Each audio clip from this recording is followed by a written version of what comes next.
అటు విశాఖలో రెండో రోజు అంతర్జాతీయ సిఐఐ భాగస్వామ్య సదస్సు కొనసాగుతోంది. ఈ సమ్మిట్లో 44 దేశాల డెలిగేట్స్ పాల్గొంటున్నారు. మొదటి రోజు రికార్డు స్థాయిలో పెట్టుబడులు రాగా అంచనాలకు మించి పెట్టుబడులపై భాగస్వామ్యం చేసుకున్నారు. 365 సంస్థలతో 8,26,668 కోట్ల పెట్టుబడులకు ఒప్పందాలు కుదిరాయి.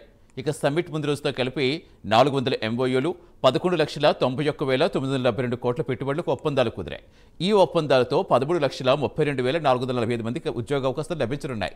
ఇక ఈ రోజు కూడా పెట్టుబడుల వెల్లువ కొనసాగుతోంది. ప్రస్తుతం సమ్మిట్ నుంచి మా కరెస్పాండెంట్ చంద్రశేఖర్ ఫీల్డ్లో సిద్ధంగా ఉన్నారు. ఎస్ చంద్రశేఖర్, ఇంకా ఎంతసేపు ఈ సదస్సు జరిగే అవకాశం ఉంది? రెండు రోజు కూడా వచ్చేస్తుంది కాబట్టి మొత్తం ఈ వేళ ఓవరాల్గా ఎన్ని ఎంఓయూలు కుదిరాయి, ఎన్ని లక్షల కోట్ల పెట్టుబడులు రాబోతున్నాయి?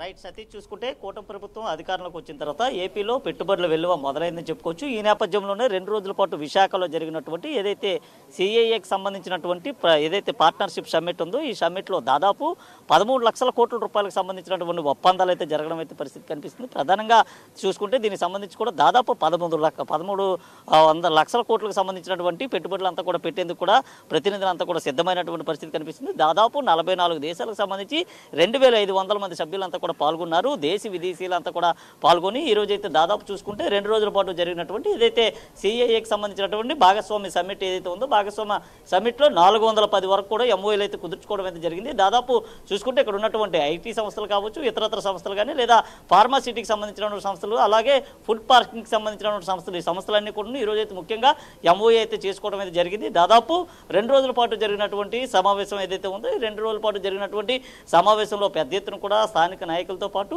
మంత్రులు, కేంద్ర మంత్రులు కూడా పాల్గొన్నటువంటి పరిస్థితి కనిపించింది. ముఖ్యంగా చూసుకుంటే ఏదైతే రాష్ట్రంలో ఉన్నటువంటి యువతకి ఉపాధి కల్పనే ధ్యేయంగా కూడా కూటమి ప్రభుత్వం అయితే ముందుకు వెళ్తుంది.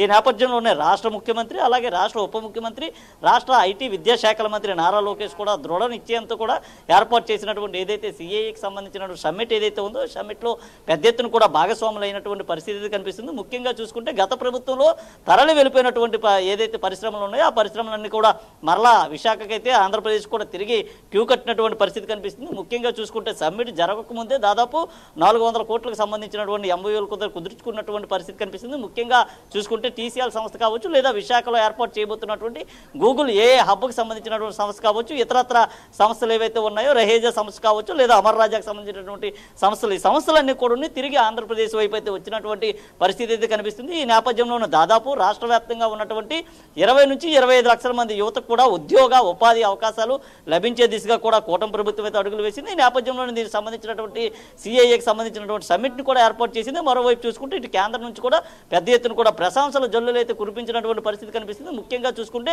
ఎన్డీఏ కూటమి సారథ్యంలో నడుస్తున్నటువంటి కూటమి ప్రభుత్వానికి ముఖ్యంగా చూసుకుంటే ముఖ్యమంత్రి నారా చంద్రబాబు నాయుడు 2047కి సంబంధించినటువంటి విజన్ ఆఫ్ ది లీడర్గా కూడా నిలబోతున్నట్లుగా తెలుస్తుంది. ముఖ్యంగా చూసుకుంటే ఈ రోజు జరిగినటువంటి ఏదైతే భాగస్వామిక సమ్మికి సంబంధించినటువంటి ఎంఓఏలు ఏవైతే ఉన్నాయో, ఎంఓఏల ద్వారా దాదాపు 6 నెలల్లోనే ఇక్కడ ఉన్నటువంటి ఏదైతే పెట్టుబడులు ఏవైతే ఉన్నాయో, పెట్టుబడులకు సంబంధించినటువంటి పరిశ్రమలన్నీ కూడా ప్రారంభం కానున్నాయి.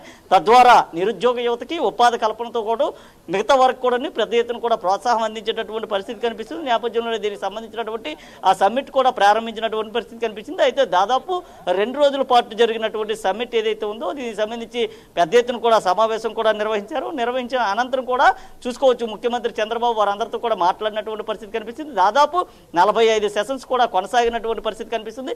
మరి ముఖ్యంగా చూసుకుంటే ఏదైతే ఇక్కడ ఏర్పాటు చేసినటువంటి సమ్మిట్ తర్వాత స్థానికంగా ఏర్పాటు చేసినటువంటి ఏదైతే ఇక్కడ ఏర్పాటు చేసినటువంటి గ్యాలరీ ఏదైతే ఉందో, ఆ గ్యాలరీ కూడా రాష్ట్ర ముఖ్యమంత్రి నారా చంద్రబాబు వెళ్తున్నటువంటి దృశ్యాలను కూడా మనం ఒకసారి చూసుకోవచ్చు. ఆయన కూడా ఇప్పుడే ఆ ప్రాంతానికి కూడా బయలుదేరుతున్నారు. దాదాపు 44 సెషన్స్ జరిగిన తర్వాత ముఖ్యమంత్రి చంద్రబాబు కూడా ఆ ప్రాంతానికి వెళ్ళినటువంటి పరిస్థితి అయితే ఉంది.